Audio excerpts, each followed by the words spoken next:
Eternal Secret King, Chapter 336. Bab 336, Mewarisi Keterampilan Rahasia. Bengkel Senjata Mo Spirit. Meskipun ada beberapa keributan, Puncak Ethereal adalah pemenang terbesar dari kompetisi sekte ini.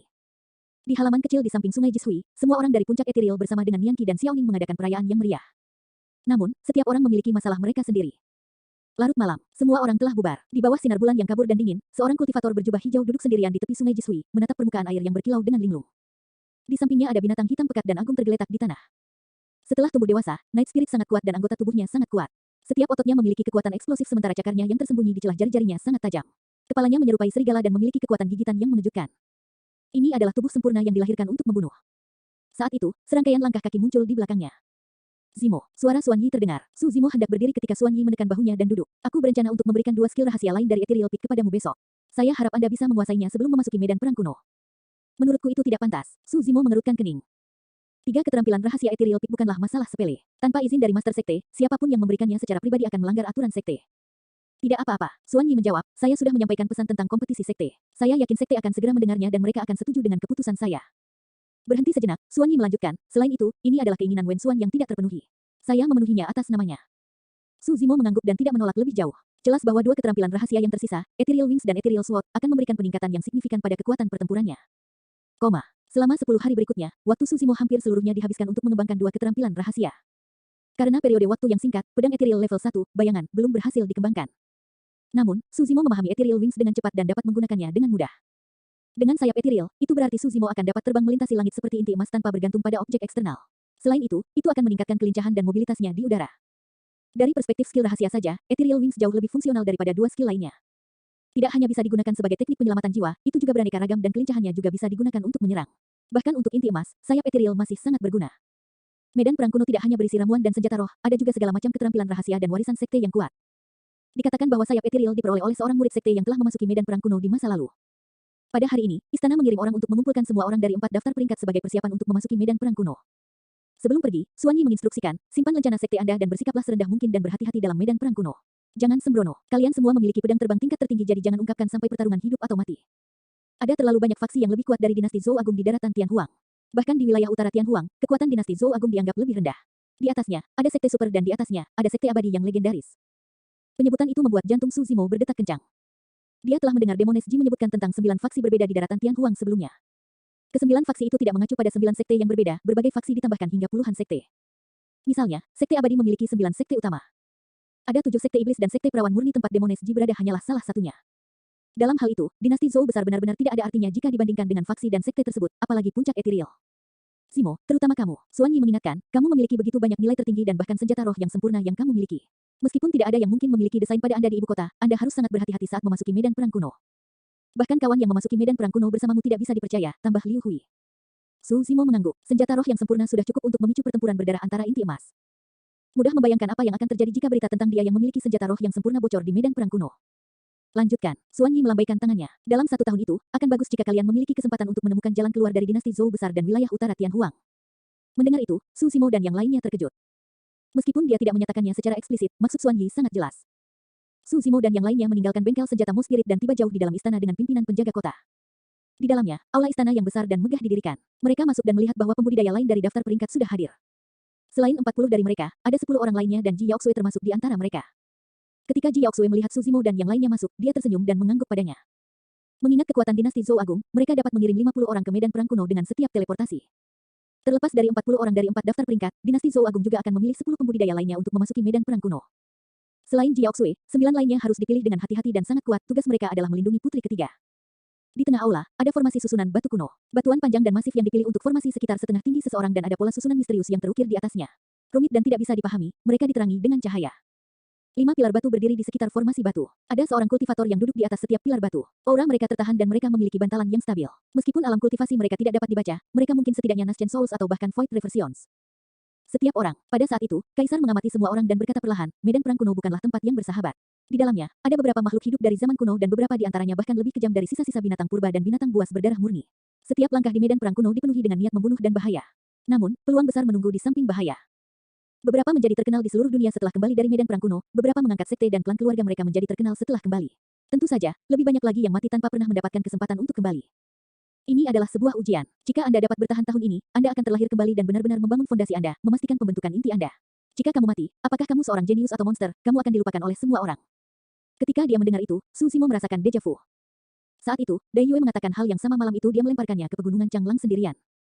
Itu juga kebenarannya. Di bawah baptisan darah dan pengalaman hidup dan mati, Su Zimo telah membangun fondasi yang tidak bisa dihancurkan untuk jalur kultivasinya tahun itu. Eternal Secret King, Chapter 337. Bab 337, Medan Perang Kuno. Tentu saja, di medan perang kuno, selain ancaman dari banyak makhluk hidup kuno, ada juga ancaman dari kultivator dari faksi dan sekte lain. Ada banyak sekte di daratan Tianhuang dan ahli yang tak terhitung jumlahnya.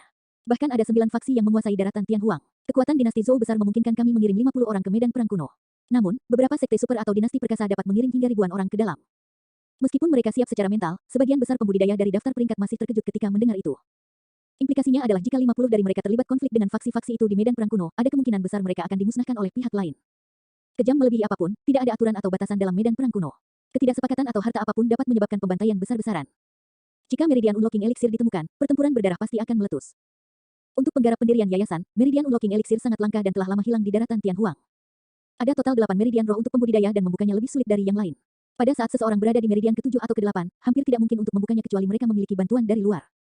Namun, peluang seseorang akan sangat meningkat setelah mengkonsumsi Meridian Unlocking Elixir. Semakin baik kualitas dan grade Meridian Unlocking Elixir, semakin besar peluang untuk membukanya. Tentu saja, harta sejati, ramuan, keterampilan rahasia, dan bahkan senjata roh bawaan mungkin hanya ada jauh di medan perang kuno. Itu yang paling berbahaya di sana dan Anda tidak hanya akan menemukan murid warisan dari sekte yang kuat, tetapi juga binatang buas berdarah murni. Makhluk hidup kuno jauh di medan perang kuno juga yang terkuat dan paling menakutkan. Jangan menjelajah jauh ke medan perang kuno dalam keadaan apapun. Semua orang menghela nafas lega. Ini berarti mereka akan lebih aman selama mereka tidak menjelajah jauh ke medan perang kuno. Tentu saja, itu hanya dalam arti relatif. Makhluk hidup di medan perang kuno biasanya tertidur. Namun, begitu medan perang kuno terbuka, banyak dari makhluk hidup kuno itu juga akan terbangun. Bagi mereka, para pembudidaya yang masuk dari berbagai bagian daratan Tianhuang hanyalah makanan lezat yang langka dan pembantaian pasti akan terjadi. Ada 9 kultivator berdiri di belakang Ji Yaoxue dan Kaisar menunjuk ke salah satu dari mereka. Ini adalah Jiang Yu, penggarap pendirian Yayasan 6 Meridian dan komandan ekspedisi Anda. 10 tahun yang lalu, dia memasuki medan perang kuno dan kembali hidup-hidup. Baik itu dalam hal pengalaman atau kekuatan, dia lebih kuat dari kalian semua. Dengarkan saja instruksinya. Ada pertanyaan. Kaisar melihat sekeliling dan bertanya. Seseorang bertanya, bagaimana medan perang kuno terbentuk? Kaisar menjawab perlahan, dikatakan bahwa medan perang kuno adalah dunia yang hancur yang tertinggal setelah pertempuran besar-besaran di zaman kuno. Di dalamnya, sekte yang tak terhitung jumlahnya, ahli, binatang buas dan Fin Celestial terkubur. Faktanya, bahkan mungkin ada warisan dari sekte dan pakar itu di kedalaman medan perang kuno. Semua orang terkejut, pertempuran besar-besaran yang bisa menghancurkan seluruh dunia. Orang hanya bisa membayangkan betapa mengerikannya pertempuran itu. Setelah merenung sejenak, Kaisar mengingatkan, wilayah Tianhuang Utara memiliki 4 dinasti, Zhou Agung, Xia Agung, Sang Agung, dan Kamu Agung dan mereka ada seperti api dan air. Setelah memasuki medan perang kuno, hal terpenting adalah mewaspadai mereka. Adapun orang lain, beradaptasi dengan situasi. Saya berharap untuk melihat kalian semua kembali. Dengan mengatakan itu, Kaisar membungkuk kepada 5 pembudidaya di halte 5 pilar batu dan berkata dengan suara yang dalam, Tetua, tolong buka lorong. Setelah melihat itu, semua orang menyadari bahwa alam kultivasi dari 5 kultivator harus berada di atas Kaisar. Kemungkinan besar mereka sudah berada di ranah Void Reversion. 5 Void Reversion Dao Beings. Itu adalah dasar dari dinasti Zhou besar. Swoosh. Riak tak terlihat menyebar di antara alis kelima pembudidaya. Itu sangat menakutkan, seolah-olah mengandung kekuatan surgawi yang tak tertandingi. Sebuah perasaan muncul dari lubuk hati Su Zimo, dia mungkin hancur jika dia tersentuh oleh riak energi itu. Saat pikiran itu muncul, tangan kanan Su Zimo mulai memanas tanpa peringatan apapun.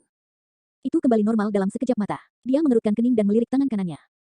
Hampir pasti bahwa Dai Yue telah meninggalkan sesuatu di dalam tulang darah di tangan kanannya.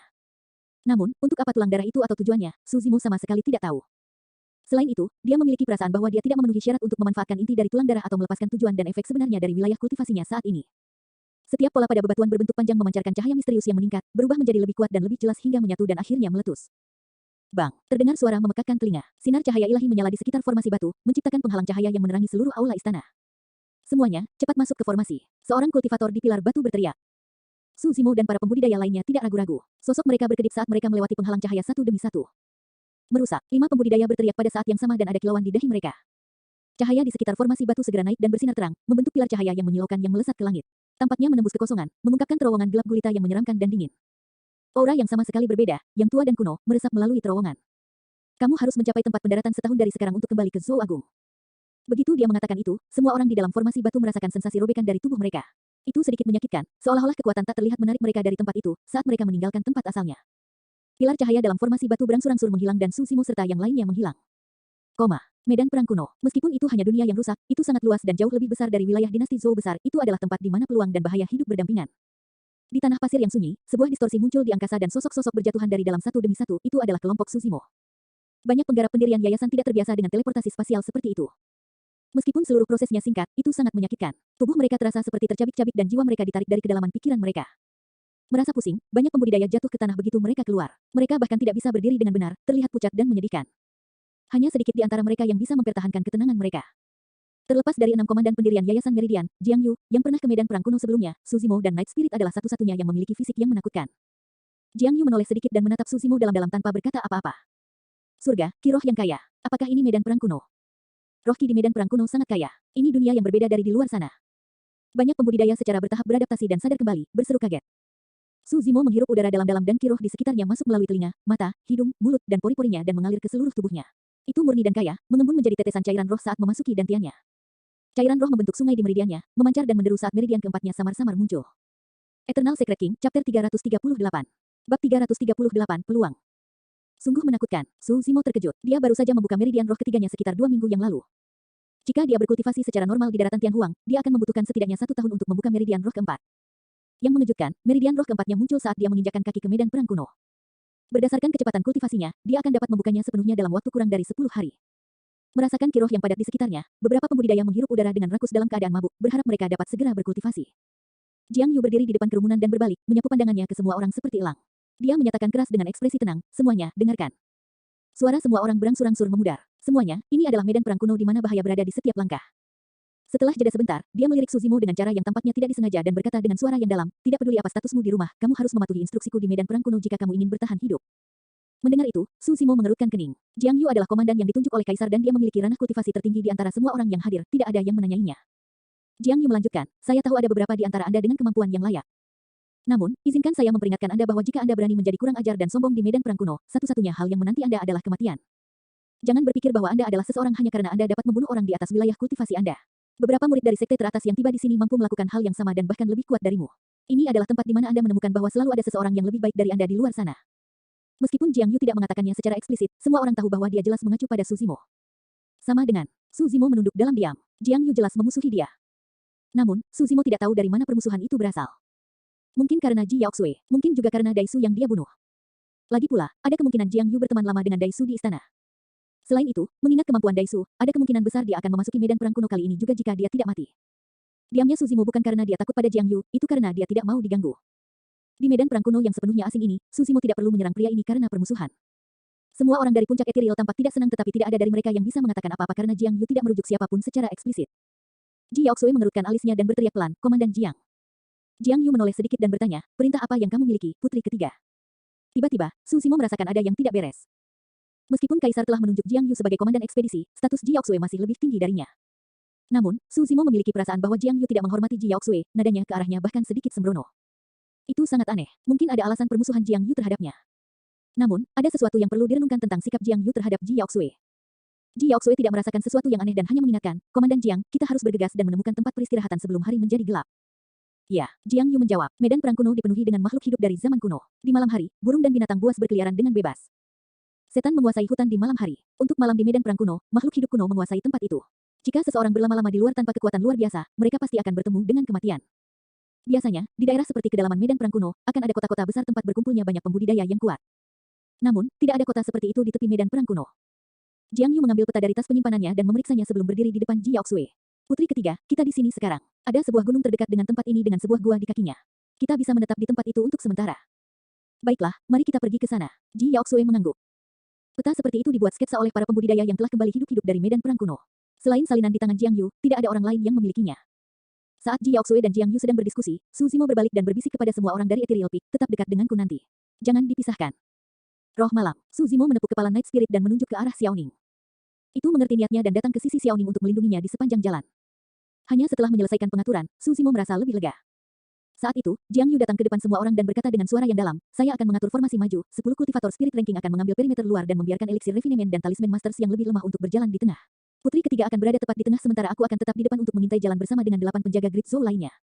Tidak ada yang tidak pantas dengan pengaturannya dan beberapa eliksir refinement dan talisman masters mengucapkan terima kasih yang sebesar-besarnya. Ayo pergi, Jiang Yu melambai, mengidentifikasi arah, dan memimpin semua orang menuju tujuan. Lingkungan sekitar dipenuhi dengan tanah tandus, kerikil, dan bebatuan aneh. Tidak ada sedikit pun tumbuhan yang bisa dilihat saat kesunyian menyelimuti mereka dengan cara yang sedikit menekan. Syukurlah, mereka tidak menemui bahaya apapun di sepanjang jalan. Setelah berjalan sekitar 2 jam, Jiang Yu tiba-tiba berhenti dan berseru pelan. Karena penasaran, banyak pembudidaya melihat ke depan. Di kerikil terdekat, ada kerangka hitam pekat yang telah lama mengering dan tidak memiliki daging. Hitungan singkat mengungkapkan lusinan mayat dan ada tas penyimpanan di samping masing-masing. Mata banyak pembudidaya menyala, jelas bahwa tas penyimpanan itu tidak lagi memiliki pemilik. Ini adalah kesempatan. Tidak ada yang menyangka bahwa mereka akan menghadapi kesempatan seperti itu tepat setelah memasuki medan perang kuno. 8 penjaga Great Zhou di depan sangat bersemangat dan melihat ke arah Jiang Yu secara naluriah. Dia mengangguk, diam-diam mengakui bahwa tas penyimpanan itu bisa dibawa pergi. Kedelapan penjaga mengambil langkah besar dan melaju menuju mayat-mayat di depan. Banyak pembudidaya di belakang tidak bisa menunggu lebih lama lagi dan berlari ke depan, ingin mendapatkan tas penyimpanan untuk diri mereka sendiri. Jangan pergi. Saat itu, Su Zimo mengerutkan kening dan berteriak pelan. Dia merasakan aura berbahaya. Selanjutnya, reaksi Night Spirit menegaskan maksudnya. Pada saat itu, kepala Night Spirit diturunkan dan menggeram ke depan, berdiri di depan Su Xiaoning. Awalnya, semua orang dari Ethereal Peak ingin bergabung dengan kerumunan. Namun, mereka berhenti secara naluriah setelah mendengar suara Su Zimo. Sementara mereka tidak bisa mengerti, mereka memilih untuk percaya padanya. Namun, selain dari Ethereal Peak, kultivator lain, termasuk Elixir Refinement dan Talisman Masters, berlari mendekat. Satu-satunya yang tersisa di tempat adalah mereka dari Ethereal Peak, Ji Yaoxue, Jun Hao dari Sekte Azure Frost dan Jiang Yu. Awalnya, Jun Hao dari Azure Frost Sekte ingin maju juga. Namun, dia melihat sekilas Jiang Yu berdiri tanpa bergerak dan tidak bisa menahan cemberut. Kilatan dingin melintas di matanya dan dia akhirnya memutuskan untuk tidak maju. Eternal Secret King, Chapter 339. Bab 339, Perubahan. Ketika dia mendengar peringatan Su Zimo, punggung Jiang Yu menghadap ke semua orang saat niat membunuh melintas di matanya sejenak. Terlepas dari semua orang dari puncak Ethereal, para pembudidaya lainnya tidak mendengar Su Zimo atau mencemooh peringatannya dan tidak mempercayainya. Ji Yaoxue berbalik dan bertanya sambil mengerutkan kening, Zimo, ada apa? Ada yang tidak beres. Su Zimo menggelengkan kepalanya. Mayat-mayat itu gelap gulita dan mereka mati karena alasan yang tidak diketahui bahkan tanpa ada kesempatan untuk melarikan diri. Mereka pasti bertemu dengan sesuatu yang sangat menakutkan. Fufu, si Yutang yang hendak maju tertawa. Su Zimo, bukankah kamu terlalu pengecut? Anda bahkan tidak berani mengambil sesuatu di medan perang kuno yang tidak memiliki pemilik. Saya sarankan Anda bersembunyi di tempat untuk berkultivasi dan jangan pernah keluar. Su Zimo berselisih dengan Perfected Being Changlang. Sebagai murid dari makhluk sempurna Changlang, secara alami tidak mungkin si Yutang bersikap baik kepada Su Zimo. Berhenti sejenak, si Yutang berbalik dan tersenyum pada Ji Yaoxue sebelum menyatakan dengan percaya diri, rekan Taois Yaoxue, jangan khawatir. Saya jamin tidak ada bahaya di depan kita. Lihat mayat-mayat itu, mereka tidak memiliki daging atau darah. Artinya, mereka pasti sudah meninggal setidaknya 10 tahun yang lalu sehingga menyebabkan jenazah mengering. Bagaimana bisa ada bahaya? Itulah alasan yang sama mengapa banyak pembudidaya berani melangkah maju. Karena para pembudidaya itu telah mati begitu lama, bahkan jika ada bahaya, itu seharusnya sudah lama berlalu dan tidak akan bertahan lama di tempat. Mati setidaknya selama 10 tahun. Mata Su Zimo berkedip saat dia menggelengkan kepalanya. Belum tentu. Saat ini, pembudidaya di depan telah tiba di samping mayat. Meskipun penjaga Great Zhou di depan bersemangat, dia masih sedikit berhati-hati dan tidak ingin menjelajah terlalu dalam, hanya mengambil tas penyimpanan mayat di tepi. Dia berhenti sejenak, tidak ada bahaya. Penjaga membuka tas penyimpanan dan matanya menyala.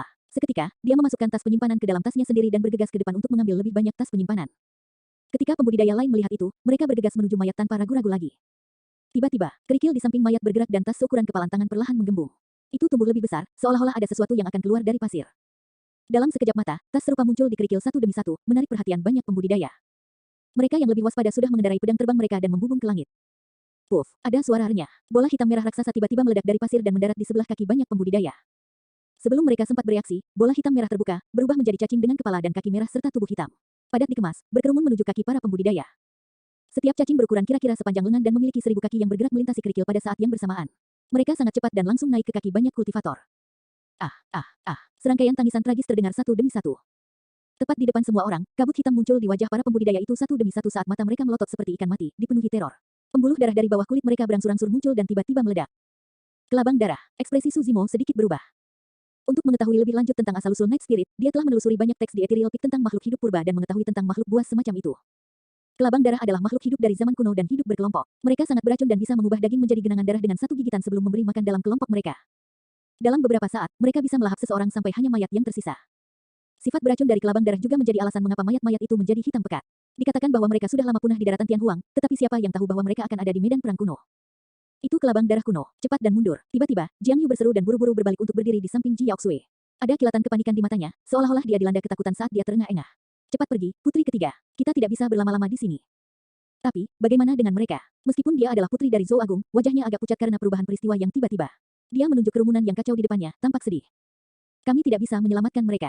Jika kita tetap di sini, kita juga akan mati. Jiang Yu berteriak. Hanya dalam waktu singkat, banyak pembudidaya sudah mati dengan dagingnya hilang.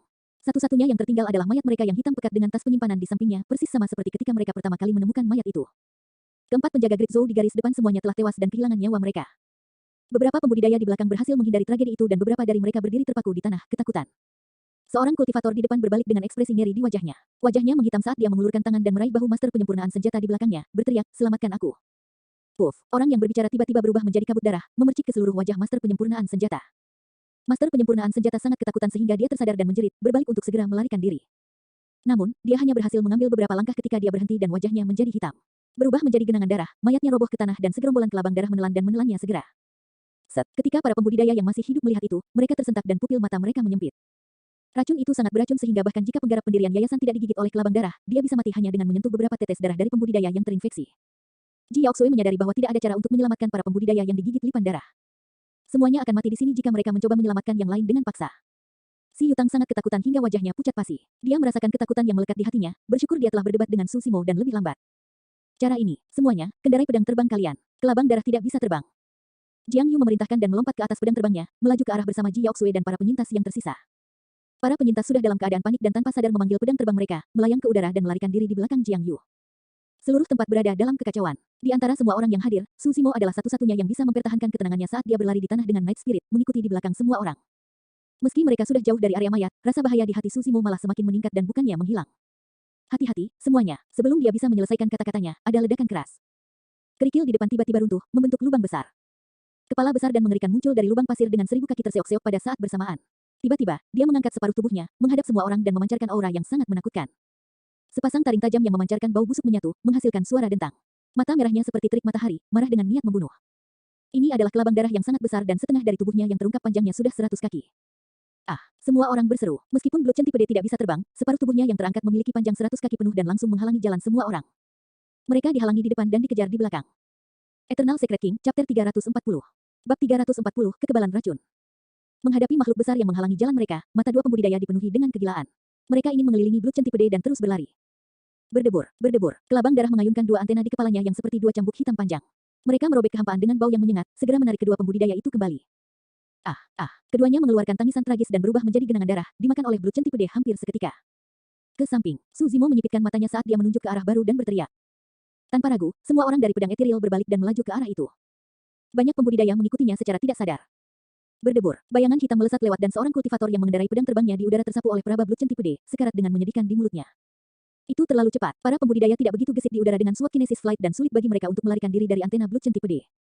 Beberapa dari mereka pasti akan mati saat bayangan hitam itu melintas. Tubuh besar kelabang darah hampir sepenuhnya muncul dari tanah. Bahkan dengan panjang 200 kaki, ternyata sangat gesit. Dentang, dentang, dentang. 1000 kakinya terseok-seok pada saat yang sama di atas kerikil, menyebabkan percikan api berterbangan kemana-mana bersama dengan suara ngeri. Dengan cepat, kelabang darah menyerang Su Zimo dan yang lainnya. Berdebur, Blood Centipede menyapu antenanya sekali lagi dan mengiris udara. Kali ini, bayangan hitam yang melesat ditujukan untuk Ji Yaoxue. Dua dari penjaga Great Zhou membuat keputusan cepat dan berputar, bertahan di depan Ji Yaoxue. Mereka memanggil dua pedang terbang dengan tegas dan menebas bayangan hitam itu. Berdengung, pedang bersinar terang, keduanya adalah pedang terbang kelas atas. Selanjutnya, dua penjaga Great Zhou yang menyerang adalah 5 penggarap pendirian Yayasan Meridian. Dentang, suara benturan metalik bergema saat pedang menghantam bayangan hitam. Bayangan hitam adalah perasa dari kelabang darah dan seharusnya menjadi titik terlemah dari tubuhnya. Namun, bahkan dua serangan dari pedang terbang tingkat tinggi yang dipanggil oleh 5 penggarap pendirian Yayasan Meridian tidak dapat memotongnya. Dua pedang terbang kelas atas ditolak dan jatuh ke tanah di dekatnya. Bilahnya meredup dan menjadi hitam, jelas sudah tidak berguna. Ekspresi semua orang berubah ketika mereka melihat itu. Mencicit, mencicit. Setelah menerima serangan balik, Blood Centipede mengeluarkan suara yang menusuk telinga dan berubah menjadi ganas. Matanya bersinar dengan cahaya merah dan haus darah saat ia menerjang ke depan lebih cepat dari sebelumnya. Itu menyerang dengan peraba lainnya, mengeluarkan suara mendesis yang menggetarkan jiwa seseorang. Pada saat itu, kedua penjaga Great Zhou baru saja kehilangan pedang terbang mereka. Meskipun bayangan hitam datang untuk mereka, mereka tidak dapat mengelak karena Putri Zhou Agung ada tepat di belakang mereka. Keduanya menyentuh tas penyimpanan mereka dan menghancurkan jimat pelindung masing-masing sebelum mengeluarkan dua perisai untuk memblokir di depan mereka. Ekspresi putus asa melintas di mata mereka. Melalui pertukaran sebelumnya, keduanya telah menyadari bahwa mereka tidak dapat menandingi kekuatan Blood Centipede. Racun pada antenanya saja sudah cukup untuk meracuni mereka sampai mati. Tatapan Su Zimo menjadi dingin saat dia menginjak tanah. Dengan ledakan, dia melompat ke udara sambil memegang pedang berwarna darah. Blood Quencher, senjata roh yang sempurna. Terhadap binatang buas dari zaman kuno ini, Su Zimo tidak berani menahan diri saat kekuatan garis keturunan dan energi rohnya bergejolak pada saat yang bersamaan. Suara gemuruh guntur dan tsunami yang memancar bergema dari tubuhnya dengan cara yang menakutkan. 5 pola roh bersinar terang pada Blood Quencher dan cahaya berlumuran darah menyelimutinya pada saat yang bersamaan. Memotong, Blood Quencher merobek udara dan berubah menjadi sinar darah, bertabrakan dengan bayangan hitam. Puff, kilatan darah berceceran di langit. Perasa kelabang darah tidak dapat menahan ketajaman kelabang darah dan terpotong menjadi 2. Mencicit, Blood Centipede menjerit tragis kesakitan terhadap luka besar itu saat antenanya yang terputus setebal lengan bergoyang-goyang, menyemburkan darah hitam yang tak ada habisnya. Darah segar menyembur keluar saat Blood Quencher memotong peraba. Su Zimo tidak bisa mengelak dan berlumuran darah beracun dari ujung kepala sampai ujung kaki. Semua orang dari puncak etiril merasakan hati mereka tenggelam saat melihatnya, menyadari bahwa itu adalah pertanda buruk. Saudara laki-laki, Su Xiaoning bergoyang dan merasakan kepalanya berputar, hampir jatuh dari langit. Syukurlah, Leng Rou mendukungnya tepat waktu. Ji Yaoxue menjerit dan wajahnya pucat pasi. Sudah berakhir. Racun di dalam darah para pembudidaya yang digigit oleh kelabang darah kecil sudah cukup untuk membunuh penggarap pendirian yayasan, apalagi racun dari makhluk besar ini. Cepat dan lari, putri ketiga. Ji Yaoxue buru-buru membujuk ketika dia melihat Ji Yaoxue berdiri tak bergerak di udara, menolak untuk pergi. Dia melanjutkan, Su Zimo sudah mati. Tidak ada gunanya bagimu untuk tinggal di sini lebih lama lagi, putri ketiga. Zimo, Ji Yaoxue memanggil dengan lembut dengan ekspresi sedih. Xiaoning, Yaoxue, pergi dulu. Saya baik-baik saja. Saat semua orang mengira Su Zimo sudah mati, suaranya terdengar. Kedengarannya tidak berbeda dari biasanya. Bahkan dalam keadaan seperti itu, tidak ada jejak kepanikan dan memberikan rasa kepastian yang tidak bisa dijelaskan. Dia tidak mati. Saat itu, sebagian besar pembudidaya juga secara bertahap menyadari sesuatu yang aneh. Biasanya, seseorang akan berubah menjadi genangan darah dan berubah menjadi mayat hampir seketika setelah dinodai oleh darah beracun dari Blood Centipedes. Namun, lebih dari 10 napas telah berlalu dan Su Zimo masih berdiri di tempat. Meskipun mereka menghadap punggungnya, sepertinya tidak ada yang aneh. Kekebalan racun. Dua kata terlintas di benak semua orang. Nyatanya, Su Zimo juga kaget saat disemprot darah Blood Centipede. Dia jelas bisa merasakan gelombang darah yang kuat dan merusak melalui tubuhnya, tampaknya mampu menuai hidupnya. Namun, saat darah merembes masuk, garis keturunannya mulai bergolak dan darah tsunami-nya menyembur ke dalam tubuhnya, mengalir ke darah beracun. Petir sangat kuat dan ganas, mampu membersihkan semua kejahatan. Tidak hanya itu, Su Zimo pernah melahap seekor naga sebelumnya. Garis keturunan ras naga sangat mulia dan menakutkan, itu bukan sesuatu yang bisa dibandingkan dengan kelabang darah kuno. Baik itu klasik mistik dari 12 Raja Iblis dari hutan belantara besar, manual Void Thunder atau energi esensi dari naga ilahi, salah satu dari kekuatan itu sudah cukup untuk sepenuhnya menekan dan melahap darah beracun dari Blood Centipede. Lebih jauh lagi, Su Zimo memiliki ketiga kekuatan mengerikan itu. Dalam beberapa saat, darah beracun itu gagal melukai Su Zimo dan malah dibersihkan sepenuhnya oleh garis keturunannya dengan racunnya dibersihkan seluruhnya. Saat ini, Su Zimo bisa dikatakan kebal terhadap semua racun. Klik, ketak, klik. Tidak jauh dari sana, sekelompok kelabang darah sudah bergegas ke arah ini. Padat dan berantakan, tanah dipenuhi dengan warna merah dan hitam yang meresahkan. Jika dia dihadapkan dengan satu lipan darah, bahkan jika itu besar dan mengancam, Su Zimo mungkin tidak akan mundur. Namun, sulit untuk menjamin bahwa tidak akan terjadi apa-apa jika dia dikerumuni oleh sekelompok dari mereka. Selain itu, ini adalah medan perang kuno di mana bahaya mengintai di mana-mana. Jika dia terjebak di sini, ada kemungkinan makhluk hidup kuno yang lebih menakutkan dan kuat akan tertarik. Ini bukanlah tempat di mana dia harus berlama-lama. Su Zimo berbalik untuk pergi dan menyingkirkan Blood Quencher. Sebaliknya, dia menarik busur raksasa yang bersinar dengan 4 pola roh dan menembakkan panah ke belakang tanpa melihat sama sekali. Secara alami, satu panah tidak cukup untuk membunuh Raja Kelabang Darah. Namun, itu bisa menghambat pergerakannya.